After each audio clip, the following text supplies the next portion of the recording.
people have been taught that the God out there is handling everything. I think that lets us off the hook. There was a mystic who said, a religion of the earth is coming in now to take over for the religion of the heavens.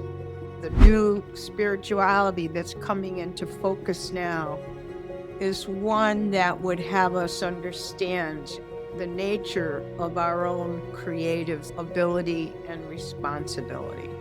Why are you resisting your whole life opening up? The episode you're about to watch has been republished. My podcast channel reaches a lot more people now, and there's certain episodes that have slipped under the radar, and I wanted to bring them up for your attention because I truly feel they are worth listening to. So please be sure to let me know what you think of this episode in the comments below. And of course, let's continue to connect. Let me know where you are in the world and where you're listening and tuning in from. I love reading it. It's amazing, isn't it, that we can do this? And the other thing I want to say as well is find out where we are if you want to put your spiritual boots on and come and join us at one of our 5-day retreats or one-day events around the world. Links are below as well if you want to find out more what we're up to. Much love from me. Enjoy. Jan, welcome to the podcast. I'm so happy to be here with you. Thank you, Guy. You're very welcome. I just checking out your work earlier. You seem a very busy woman. It's quite incredible some of the things you've achieved. I was looking at, I think it's your 11th book as well you've written, which always blows my mind when people produce and do these things. You know, you've traveled the world, you've run retreats, workshops, events. And this is why I'm going to start with this question for you, because I love to hear what people say, is that if you were at an intimate dinner party and you sat next to a stranger and they asked you what you did for a living, what would you say? I would say I work, I play, I pray, and I serve. And I'm a servant of unity. So everything I do, all my books, all my workshops, all my retreats are in the service of unity, which in real life terms means I help people to put their dualities together and come to a higher understanding of the oneness that we're part of. Okay.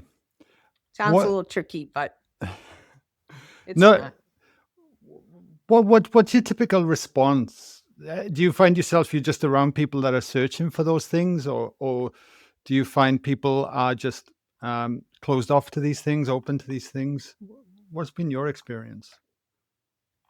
It's about both, I think, because in my own family, you know, I come from a pretty big tribe, so I have, say, 65 first cousins. I would say out of those 65, there may be 8 to 10 who would be at all interested in what I do or consider themselves on an evolutionary spiritual path. So I don't know what proportion of the people that is. I have a brother and a sister, and I'm the only one that does this kind of work and has this kind of focus. And I think that's why we're in trouble globally, is because people have been taught that the God out there is handling everything. I mean, we sing a song, He's got the whole world in his hands. And I think that lets us off the hook. And that I think there's a big distinction between faith and religion. But the new religion or the new spirituality that's coming into focus now is one that would have us understand the nature of our own creative ability and responsibility. So that's what I stand for. I think it's a prophetic message because it hasn't landed in the public's imagination yet, so that, you know, I'm not saying give up God.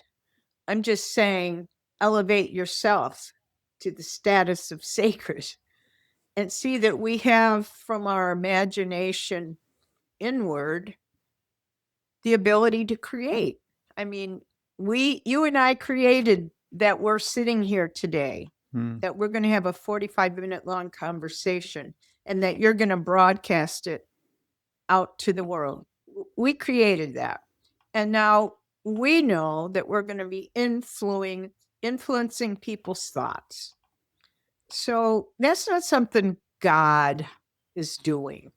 That's something we are doing. And Jesus, he's not my only master teacher, but he's probably the primary one, said, I and the Father are one. He's one with that great force. And he says, anything you see me do, you can do, and even more. So my interpretation of that is we're the same as Jesus was, and he did miraculous things, or maybe not miraculous, just surprising and ultra human, but that we're capable of that too. So that's what I'm going for.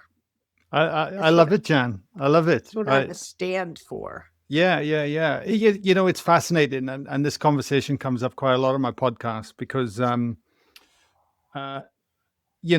I was somebody that was not brought up in any religious shape or form, and I never had any kind of structure, and I never really questioned the larger reality, if you like, the universe itself, and why we're here, and all these things, and but a series of events, I guess, led me to having to flip the camera lens back on myself and start to look within for answers, as opposed to looking externally all the time.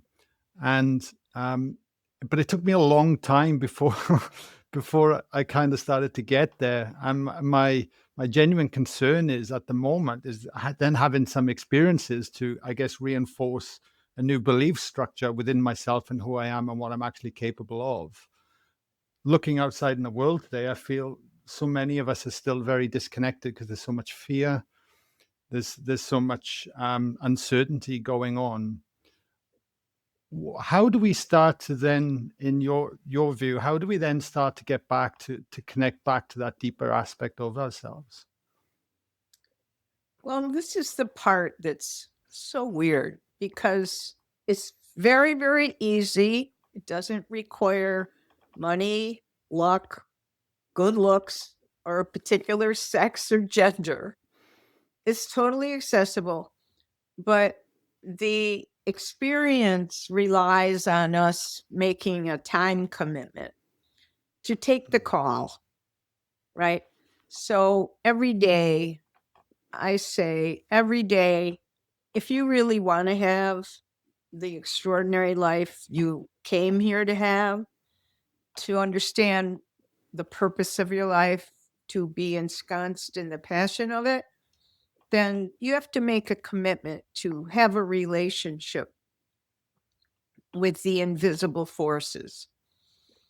And what that means is that you set aside time, that you sit in silence because they don't speak our language, and that you just let yourself imagine you're being communicated to, just like the trees. And eventually you can distinguish the communication from the voices in your head.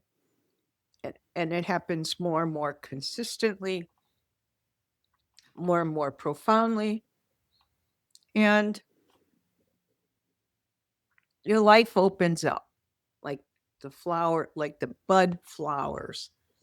And people will say, oh, I don't have time to meditate. They say, I don't even put a word around it, like meditate.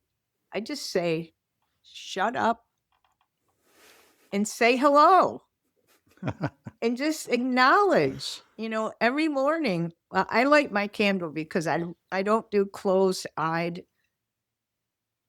silences or meditations. I light the candle and I stare into the candle, because that to me represents the great mystery. So I started out in 1990 doing it just for 20 minutes. And now I'll do it. I don't know, I might be there 40 minutes, 50 minutes, because I'm aware of the privilege and the opportunity and the magic of how communion works with creation itself. Hmm. I don't feel like, I feel like I'm a satellite dish to mind at large, to supreme intelligence. It saturates me, it penetrates me, it fuses me, it informs me. And so I would never let a day pass where that's not part of my day. Yeah, beautiful. Why 1990? What was the driving factor then for you to start? It was because I had just started graduate school and my life was kind of falling apart because I was in my 40s. I wasn't jiving with the 20-year-olds that were there. And I was there at the behest of a good friend of mine. She's a nun and very intuitive. So I call her my psychic nun guru. And she's the one that suggested I go to grad school. So when it came time for me to say I'm going to quit because it wasn't joyful enough, I called her up to say, I know you had what was a good idea, but it's not working for me. So I wanted you to hear it from me that I'm quitting. And her response, she asked me 3 questions in response. They were, are you eating and drinking moderately? Do you have a spiritual practice? And how are you taking care of your body? I didn't have one good answer to any of those things. My life was totally out of balance. So she said, before you quit grad school, begin a spiritual practice, start exercising your body, and start eating and drinking moderately. So that's what happened. I went out and bought a bicycle that day, started riding my bicycle to school. I started having a plant-based diet, only drinking wine on the weekends. And my spiritual practice was exactly the same as what I did this morning. Candle on the TV at the end of my bed was what it looked like in 1990. Now I have a whole little altar set up. So I was resistant to it because it was like, I don't want to have a spiritual what does that mean? How do you do it? Da da da da. I had done meditation. What do you call that? TM meditation in the 70s. I didn't find that satisfactory. I'd been in the convent for 2 years and we had to meditate all the time, but that was just the perfect environment. It was a gorgeous chapel. It was always silent. It was ready made for success. So it was a departure for me to, in the secular world, develop the spiritual life. But I was committed to it because I did trust her, and I'm committed to my life being extraordinary. Hence, I've not stopped doing it. In fact, I do it more and more all the time. Beautiful.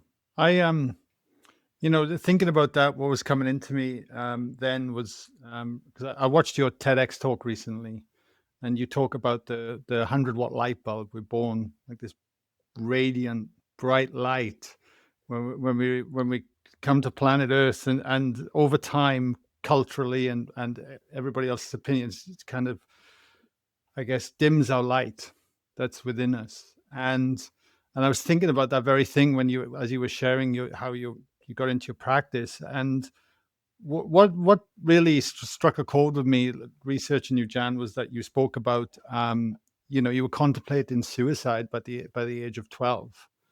And uh, how much do you think that has all morphed into allowing you to have this spiritual expression these days? What happened? Did you have to go through that to then, I guess, be as committed as you are now? Because quite often we hear of people having their own traumas and their own difficulties before finding this work.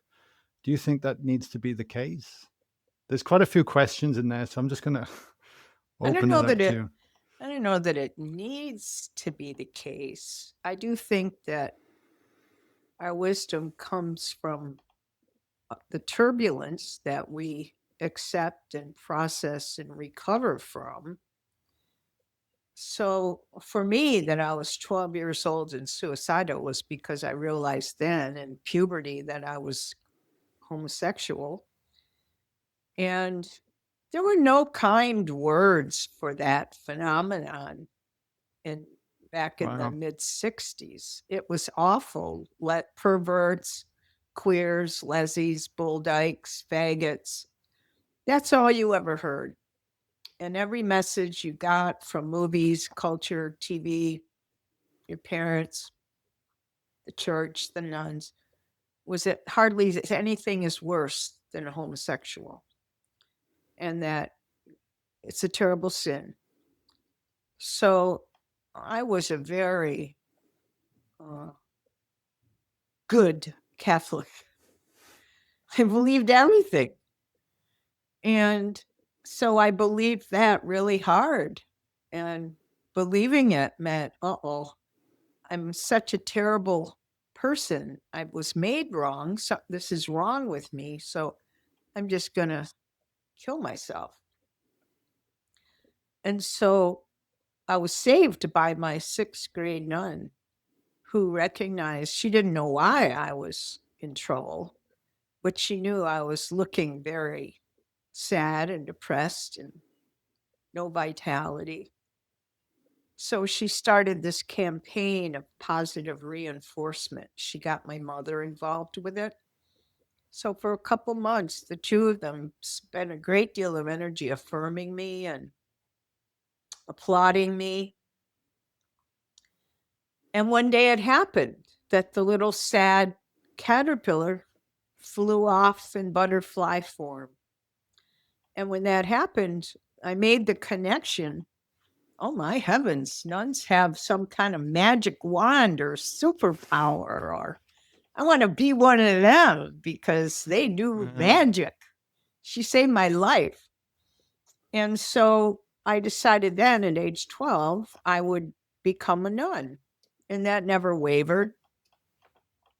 And so I went off to become a nun at age 18, and I was there 2 years. And then they figured out that, yes, it is true. She is queer, and we can't tolerate that. So they sent me home after 2 years, which to me was the worst, let's say, trauma of my life, which took 20 years to get over, which Wow. I did.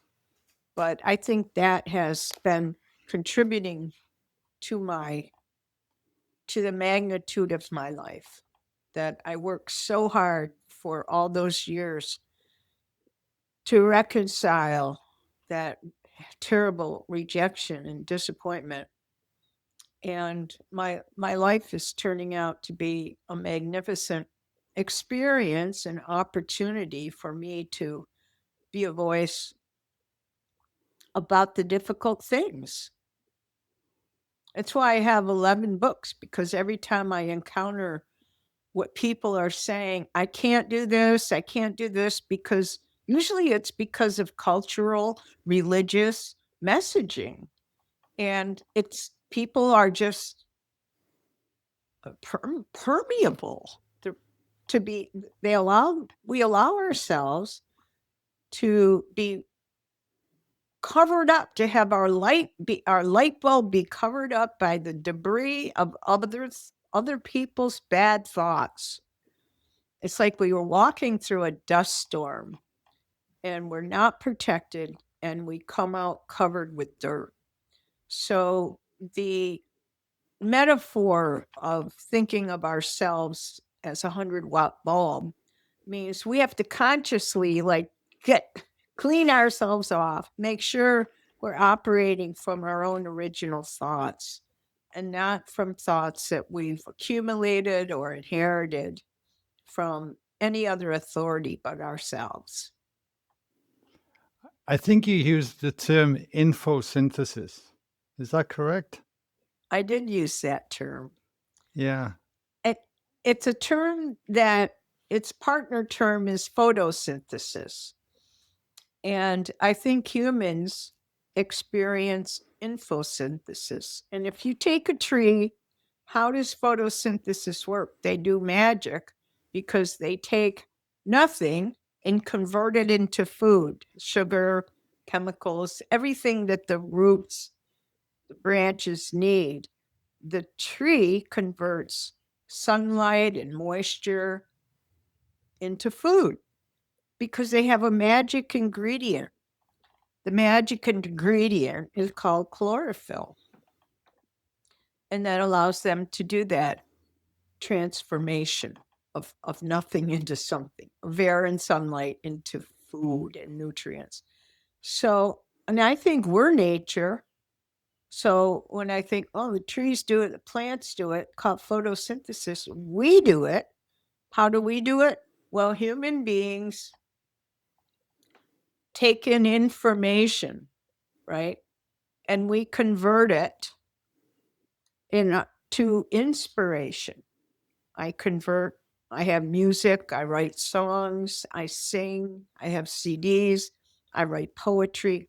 So I convert the information that comes my way through experience or reading or whatever. And my magic ingredient, my chlorophyll, is called the imagination. Hmm. So everything I do, every book I write, it's just a conversion of what's happened to me. And I make sense of it and I give it back to you in a beautiful form.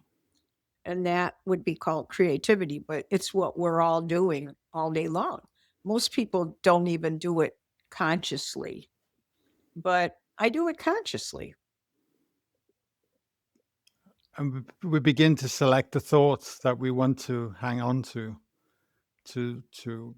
then create from that place, which can be challenging, especially if we're not looking after our body, like you mentioned earlier. You know, if we're not exercising, if we're not moving, it can feel like gravity gets heavier and heavier sometimes around that. Yeah. Yeah, Yeah.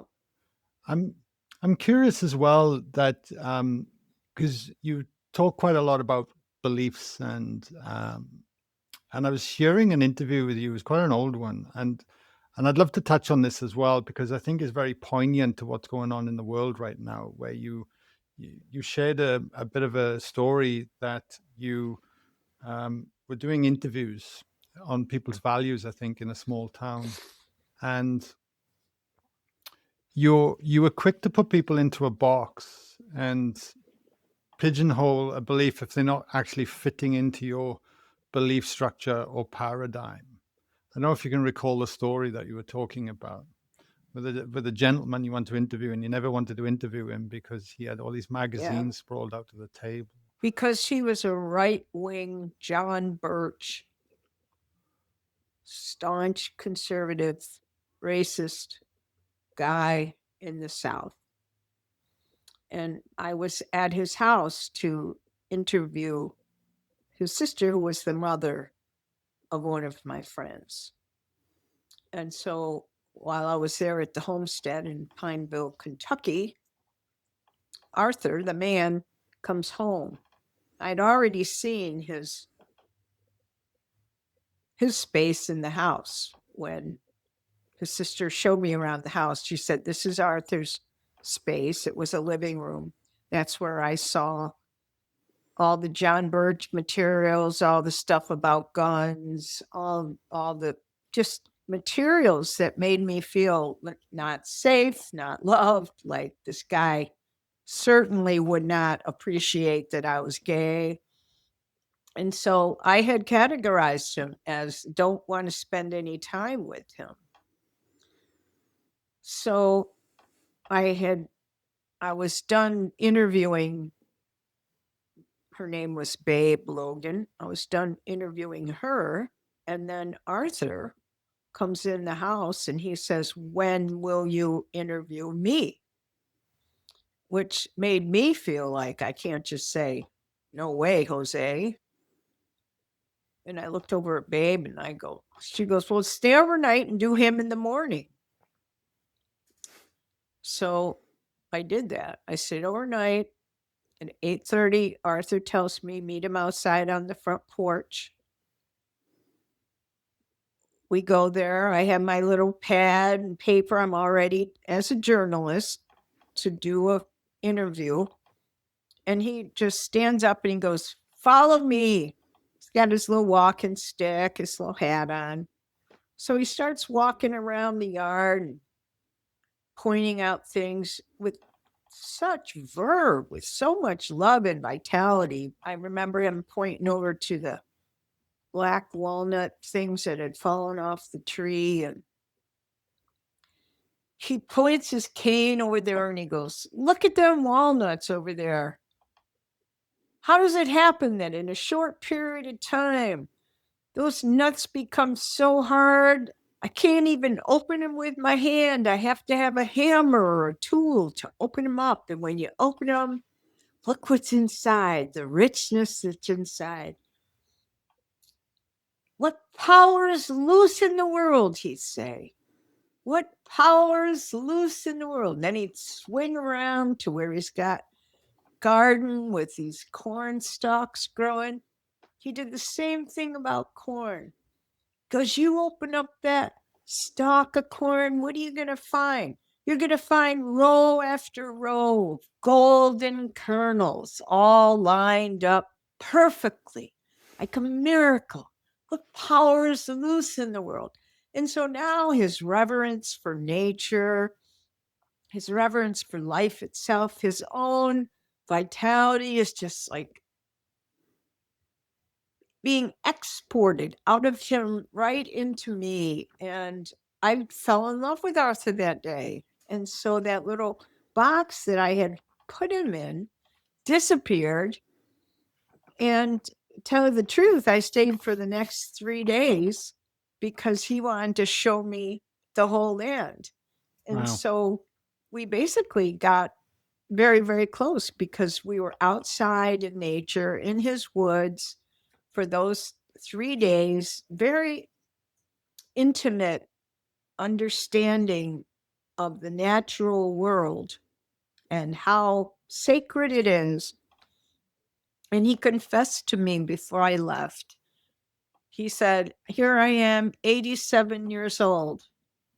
I love the trees so much, but I never made it to the redwoods."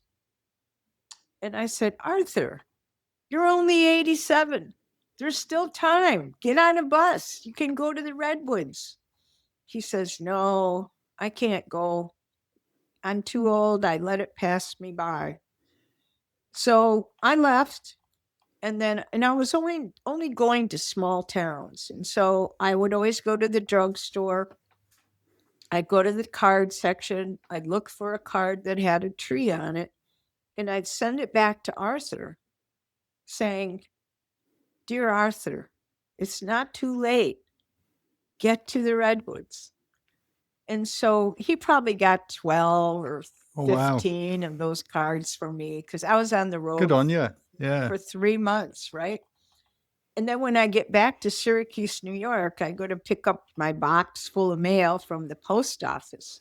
And on the very top is a postcard from the Sequoia National Forest, where the biggest trees in this country are. And it was from Arthur. And he said, "Dear Jan, if it hadn't been for you, I'd never be here today. I love you so much. Thank you for helping me." So he got to see the sequoias and the redwoods, and he lived to tell about it. So that's how we help each other. It's a beautiful story. And what do you think is the lesson from it for everyone listening? Because I think, especially in this day and age, it's so polarizing. There's so much division, and we're very quick to judge. Yeah. let's just put myself in the shoes of, well, some people here call them Trumpists or Trumpers. Let's just say I was the Trumper back then who had an opinion about Arthur, who might have been the liberal or progressive, that the Trumper didn't want to experience, right? I don't know what it was that caused, there's some kind of outside grace that arranged for the circumstances to be different from what I had decided, because I had decided I don't want to talk to this man. But he wanted to talk to me. So we made that possible. And as a result, whatever polarization existed between us, on my side was my own projection of how different he was from me. I can't speak for him, but he didn't like gays. He didn't like liberals.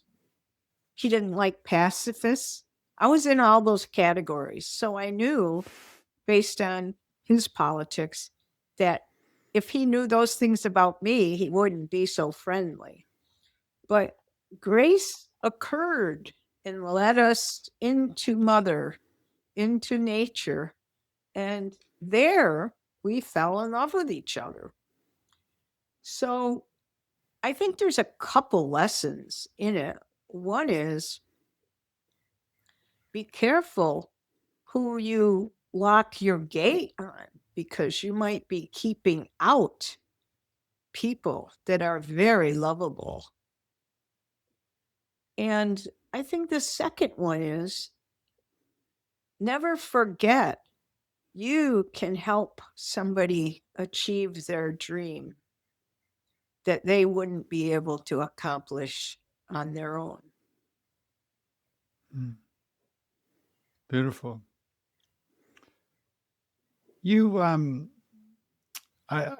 keen to explore this area a little bit more, because even in your latest book, you use the word mystic and spirituality. And I found in my own journey that for a while it was very much just philosophy. I was just reading and slowly leaning in, and then there was some definitive points, I guess, where the embodiment of the work was the greater teacher than the philosophy of the book or the podcast or the listening to.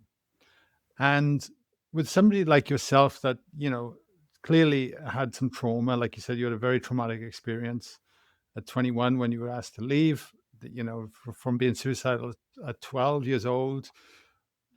Was there a period of time where you felt, I guess, been blown around in the wind, and was there a definitive point where that embodiment, where that knowing started to really come into your life, so you could then make strides moving forward? Or was it just a gradual progression over time?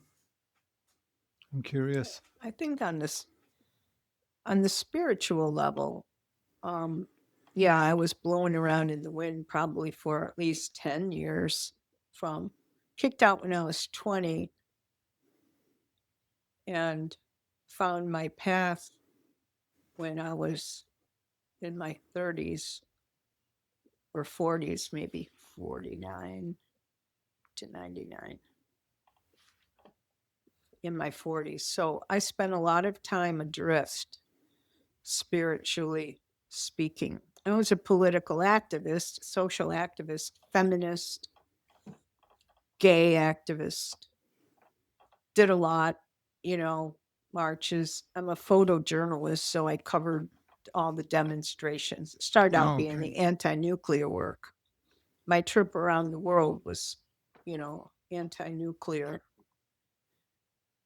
So it wasn't until I encountered Sister Paula, who said, you have to have a spiritual practice or your life will never work. So say 89, 1990, when the very first week that I started my practice, I experienced great luck and a great reward because I felt someone talking to me. And I had a journal on my bed and I wrote down some phrases that I felt were being transmitted. And some of those words just became a song very effortlessly. And within the first, say, 6 months of my spiritual practice, I had written probably 5 or 6 songs Wow. about the spiritual experience. So to me, there was that great gift was a big encouragement for me. You know, it could have been otherwise. And I'm not saying under 7 days a week that great things happen in every meditation. I mean, every other day you sit there and nothing happens, right? There's constant distractions and nothing may happen. But the thing that's important is you're there, you say, hello, I'm here. I'm a satellite dish for you. Come in clearly. However, it is, it's not churchy to me. I don't have, relics on my altar, but I do have symbols of earth, air, fire, and water.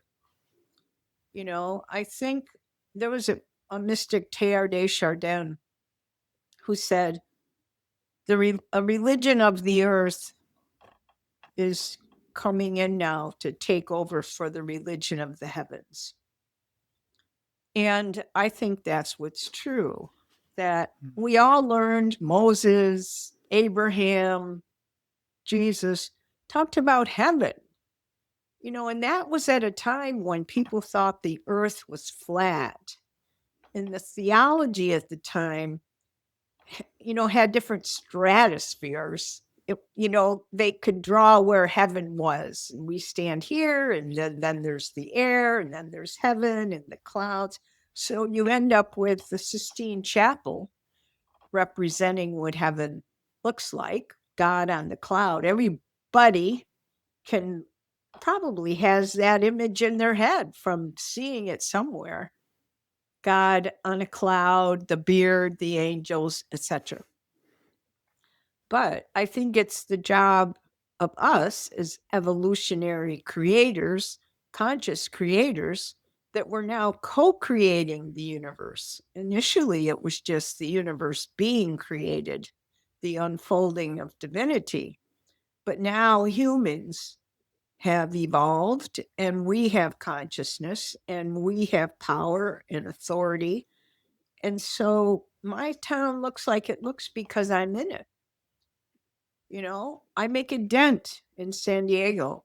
Your place, your community, it looks like it looks because you're in it. A dinner party that I attend is different from a dinner party that doesn't have me at the table because we have agency. We say things of consequence. We help people become more creative and understand their own gifts. And so, to me, the spiritual practice moves us closer and closer to that sense of union with the very thing we can't touch. So that my perception now of divinity is the air I breathe, and the air in my lungs, and the oxygen in my blood. That's how close the whole shebang is to me. I'm like a particle to the wave of it. Particles you can see, waves you can't see, but energy is one or the other simultaneously, and it goes back and forth constantly. So when you can see it, it's us. And when you can't see it, it's God. What a beautiful explanation. What do you feel then? It might be it's a big question, but not, I guess. Is our purpose of being here then on Earth? I think our purpose of being here is to understand our responsibility that we're co-creators and that the phenomenon of life on earth is in our hands. We've got the whole world in our hands, right? It's not somebody outside, it's us. We're responsible now for the ozone. We're responsible for the mess in the ocean. We're responsible for the rivers being polluted, for the water in Flint, Michigan, killing people. You know, that's our industrial outputs, right? And so I think that for us to stop abdicating power and saying God's overseeing everything is what we're here for. That we're, you know, the flip side of God going back into its godness. We're just, divinity is materializing in us, and we in turn divinize matter. So it's one cyclical thing. That was kind of how Teilhard de Chardin described it. Yeah. How do you feel about the future with everything that's going on right now? And are you optimistic? I'm glad I'm 72. I'm glad I'm not just starting out. I fear and have concern for the children who are already anxious and fearful. But the only thing that saves me is every day I do something to make the world a better place. And so that's all I can do. You Hmm. know, it could be just reach out to someone with a phone call. You know, I have a foundation. I give scholarships. I organize programs. I do anti-racist work. Right? We all have to just tune in to what am I here to do? And I think the answer comes from what most breaks your heart open, right? If you say to me, oh, it's the whales, or oh, it's killing of the porpoises, or oh, it's the puppy factories, then I say, then go there and do your work there. For me, it's the social problem of racism that our country is founded on and grounded in. And white people are so resistant to learning about, acknowledging, and doing anything about our role in it because Black communities cannot do it by themselves. It takes a massive number of conscious white people to work together to solve this problem. Yeah. Yeah. I personally, I feel, I don't know whether it's because my eyes are more open than they were 5 years ago or 10 years ago, and I'm biasly seeing through my lens now. But I do genuinely feel more and more people are gravitating to this work and wanting to learn more and explore these options. You know, the role of consumerism, especially, doesn't seem to be as fulfilling. I don't know. Maybe I'm seeing it through rose-colored glasses. I'm not sure. What was it that got you on the path? Pain, pain. Um, That'll do but it, won't it? pardon? That'll do it. Yeah, it would. It was a very slow burning loneliness. But at the end of the day, I there was something strong enough in me not to settle in the way that everyone was kind of conditioning me to be and become. But from breaking away from that, it led to a great deal of unhappiness because I knew I didn't want that, but I didn't know what I wanted either. I just never felt like I fitted in for a long time. But once I opened my heart and really started to connect back to that and start to understand the words and the work that I was actually reading, it things changed very quickly for me, and actually a lot of courage and confidence came from that. And then I guess realizing who and what we really are, and allowing that aspect of ourselves to express ourselves more on a daily basis and overcome the old beliefs, the paradigms, that the things that were there, and understanding that more. And I will say, Jan, as well, I've been podcasting since 2012 between my last company and this one. And I've probably spoken to over 300 people, 350 people of experience like yourself.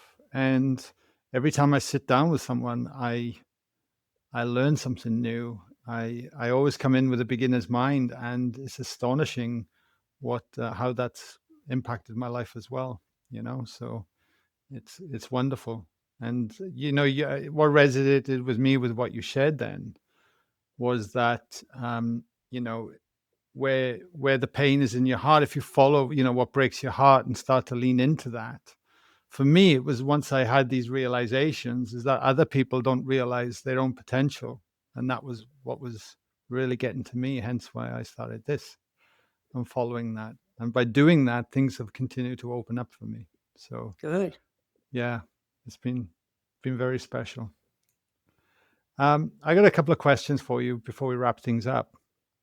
And one is, with your latest book, Still on Fire, why did you write this book? It's your 11th book.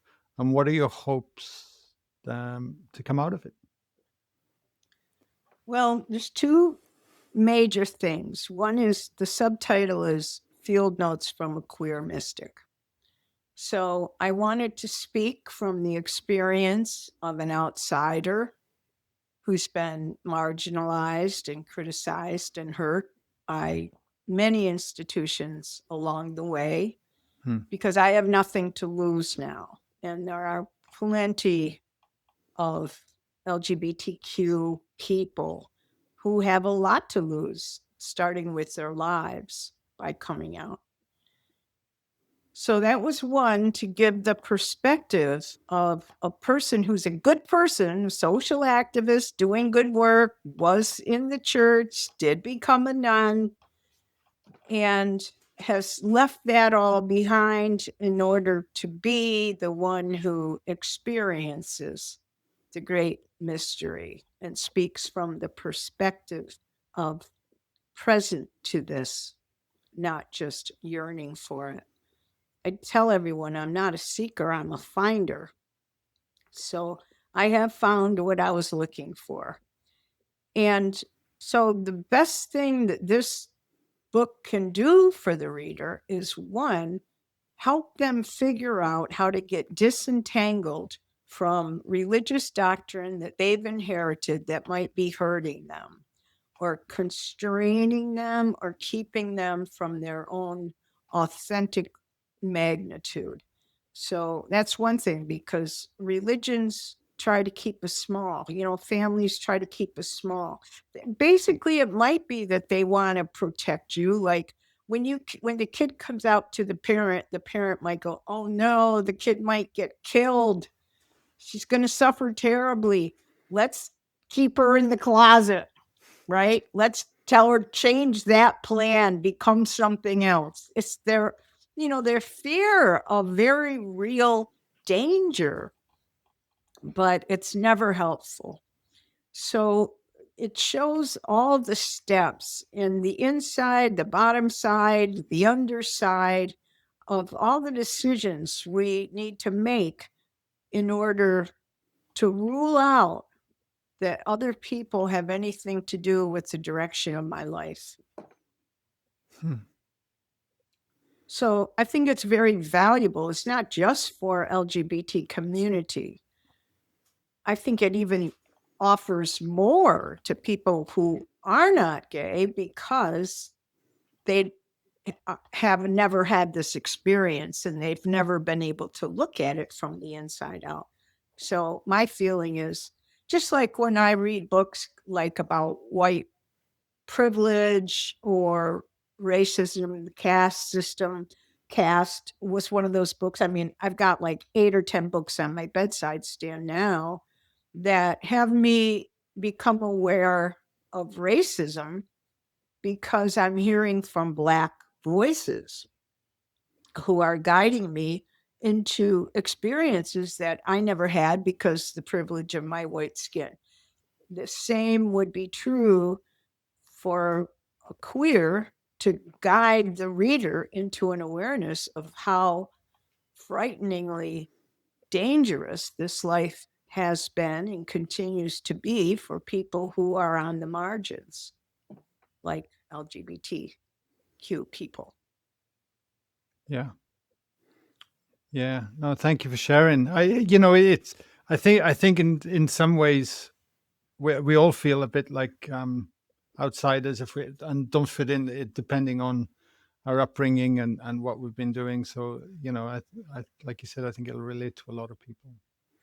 I got one last question for you to wrap up the show that I ask everyone on the show, and that is, with everything we've covered today, is there anything you'd like to leave our listeners to ponder on?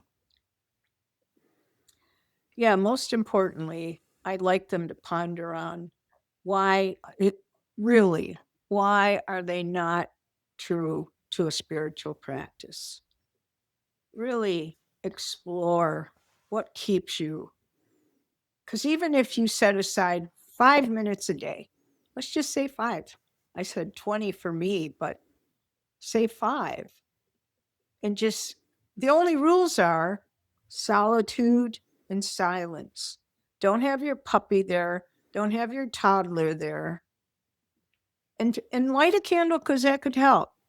But really, if you have a resistance to silence and solitude and and the chance that you might actually hear heaven breaking loose for you, then something's wrong. And I think I encourage people to go down into that to see, what is that fear about? Why are you resisting your whole life opening up? The end. No, a beautiful place to end the conversation on, Jan. Thank you for sharing your wisdom and all that you do. And I have no doubt everyone listening today will get something out of our conversation. And for anyone listening as well, all the links, if you want to grab Jan's book or find out more about Jan, it'll all be in the show notes, whether it be on the podcast or YouTube. It's all there just below whatever platform you're having it on. So be sure to go and check Jan out. So, Jan, thank you again, my lovely. It was an Thank honor you. chatting to you, and I appreciate being able to share this with everyone. Thank you. All right, Guy. I look forward to the link. Thanks. Bye now.